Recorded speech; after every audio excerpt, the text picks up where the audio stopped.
You know, I never thought in a million years that I would be saying this, but maybe, just maybe, Lestat was right. I know I went off on so many tangents on how he was a raging narcissist and a borderline psychopath. But I seem to have ignored all the times that he was loving and kind and extremely generous to Lewis. After all, Lewis and Lestat weren't people, they were vampires. And maybe, just maybe, the rules are different for people who are blessed with a dark gift. Vampires such as ghouls and ghosts do not only represent the darkest aspects of our nature, they represent our darkest fears. And what are we most afraid of? Death. I'm slowly starting to come around to embrace the fact that Lestat, along with the other vampires, are more of a necessary evil.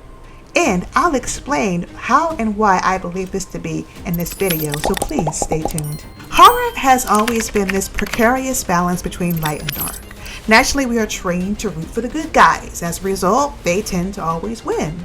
However, we know in real life that that's not always the case. In fact, there's far too many situations where the good guy loses. Yet, when it comes down to vampire folklore and literature, the dark and light forces work more as a push-pull effect. There are normally two characters on opposite sides of the spectrum. For example, in True Blood, Bill, the vampire, represented death and darkness, while Zookie, the fairy, represented light and holiness. Throughout all the seasons of True Blood, Zookie becomes darker, while Bill struggles to hold on to his humanity. We see a similar dynamic between Zookie and Eric. There's almost like this sick codependency, where Zookie only feels comfortable and free around other vampires.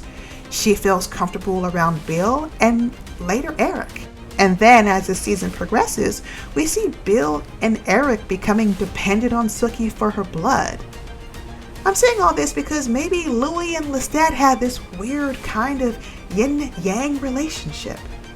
After all, opposites attract, but maybe the real reason why we are attracted to that special someone is because they have these characteristics that we secretly desire. Maybe Lestat was attracted to Louis because in all, he was a good person. He didn't want to bring unnecessary harm to others by overeating and causing distress and pain. And just maybe, Louis was attracted to Lestat not only for his charm and good looks and wits, but because he was powerful. Louis, growing up in a Jim Crow South, needed a wolf at his side. He needed someone to make him feel invincible in a world that constantly demeaned and debased him as inferior. That's probably one of the reasons why he accepted the dark gift in the first place. And Claudia and Charlie had a similar dynamic. After all, Claudia was over the moon when Charlie calls her an angel. So much so that she kills him during the height of her arousal.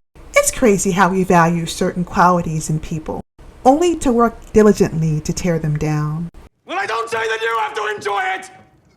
Kill them swiftly if you have to, but do it! Embrace what you are! You are a killer, Louis! It's almost like we are fascinated by our partners, but afraid of them at the same time. Our minds can't balance both emotions, so we just ping-pong back and forth, driving ourselves and our partners crazy. However, the irony of all this is that society fears death, but at the same time, we are fascinated by it. After all, death is an integral part of life. Knowing that the Grim Reaper is right around the corner, we are reminded of how short and precious life truly is. But death seems to be a dismal end, equating to failure. If we don't accomplish all these great things in our lifetime and die with nothing, we are considered losers. Our memory is forgotten and we have no legacy to leave behind for posterity. I don't want to die. But death we are, and death we've always been. Someone help me! And maybe vampires flipped this whole ideal over its head. Instead of life being a massive celebration, maybe death is. Maybe death is the massive celebration. Maybe crossing over to the other side is a great thing. After all, there are numerous Latin cultures that celebrate the passing of souls through ceremonies and rituals. The most popular one, of course, being the Day of the Dead. Do you know what it means to be loved by death? No pain.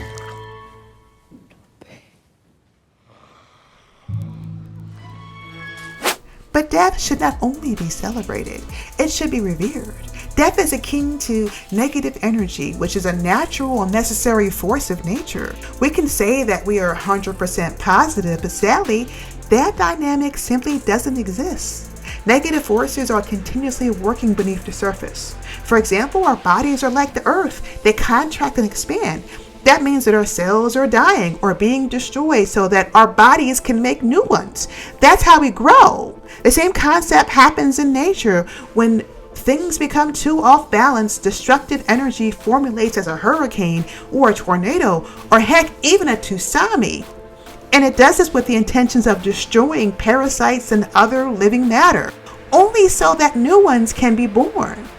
After all, if our bodies didn't constantly fight off negative entities such as parasites and bacteria, we would become sickly and die.